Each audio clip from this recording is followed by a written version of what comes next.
I just found out my husband might have cheated on me with my now dead best friend, and they might even have a child together, but he's insisting it's not what I think. I, 33 female, don't even know where to start.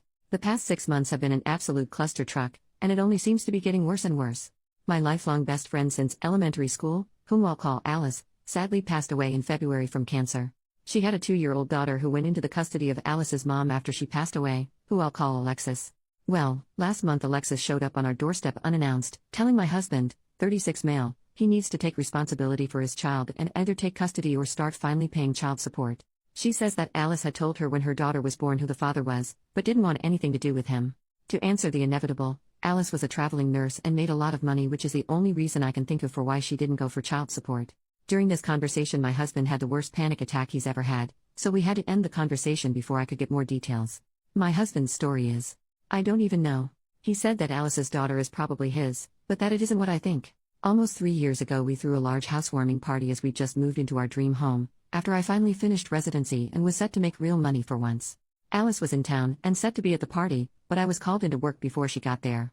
I didn't get back till after 3 a.m., party was winding down, my husband was passed out upstairs, and Alice had already left the party, which at the time I did find strange as we hadn't seen each other in months.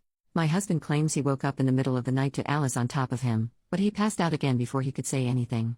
He claims he never told me because he was worried I wouldn't believe him, which I don't know if I do. He showed me some texts he sent his best friend the next day asking for his advice about him thinking someone SA'd him, but if he cheated he could have had that conversation as evidence, especially since he never said Alice specifically. Ever since the party he has been very distant with Alice, and after she had her daughter he would even find excuses not to be around the house when she would visit at all. I don't know if that's because he cheated, or if Alice did actually SA him and this was his trauma response. Honestly Reddit, I don't know what to do. I've known Alice since we were children and she had never come across as that kind of person. But I've also known my husband for over a decade and he's not once ever given the inclination of a cheater. He's an attractive guy and I've seen the looks he gets at the gym and he's never even given more than a glance. What the hell should I do? How do I figure out what the truth is here when Alice isn't even around to defend herself? She never even implied she liked my husband, let alone want to sleep with him. I told my husband he needs to get a DNA test before anything is decided on the child's part, but in the meantime he needs to move out while I think about what I'm going to do here. Update the same day. After reading through many comments and talking to a lot of you, I've come to my senses and the realization that my husband is being truthful. My best friend SA'd him. Several people pointed out that with Alice not liking my husband, if it was an affair, she would have told me when she was dying, if only to separate us. You're absolutely right. I was there, in the room while she passed. I held her hands for days, we talked about so much. If it was just an affair, she would have told me. But if she SA'd my husband, she wouldn't have said a word. That's the type of thing horrible people take to the grave. I've also come to the realization that I made a terrible mistake asking my husband to leave for a few days while I gather my thoughts. Not to make excuses, but losing my best friend to cancer, a long cancer fight at that, was brutal. To say that I was devastated wouldn't do it justice. That it happened only 6 months ago, I'm still feeling it every day. So to have this thrown on me? It's like I'm losing her all over again. Either she betrayed me, and screwed my husband, or she betrayed me and SA'd my husband. Not only have I lost her, but now I've lost the good memories, an entire lifetime's worth. It was impossible for me to look at him and not also see her, and be struck with the horror and realization of that loss all over again. I felt I needed to be able to break down, grieve, and think without the fresh wave of loss I got every time I saw him. It was wrong of me to ask him to leave, you're right though, and as of a few minutes ago I've righted this wrong. I called my husband, I apologized, told him I believe him, and begged him to come home.